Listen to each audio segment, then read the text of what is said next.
анги 18 хүүгүүдтэй ба энэ нь бүх сурагчдын 30% байв. Тэгвэл уг анги хэдэн сурагчтай байсан бэ?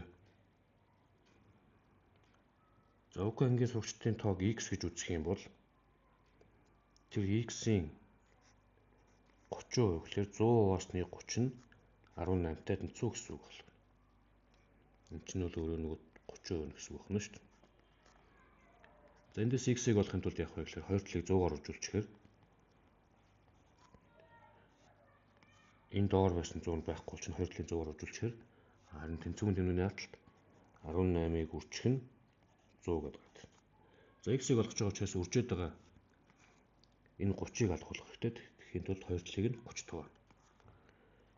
За тэнцвүүний тэмдэгний зүүн гартал нь 30 хуваагдаад энэ 30 нь өөрөө байхгүй болчихно. Тэгэхээр x үлдэнэ. За тэнцвүүний тэмдэгний баруун гартлыг 30 хуваахаар ингэж чигтээд за энэ тэг нь энтэй хураагдана. Энэ 18 нь 3-таа гаргахаар дээр 6 гэж үлдэнэ. Тэгээд 6-гаар урагжуулахаар 60 гэж гарч ирнэ. Тэгээд уг анги нийтдээ 60 сурагчтай байсан.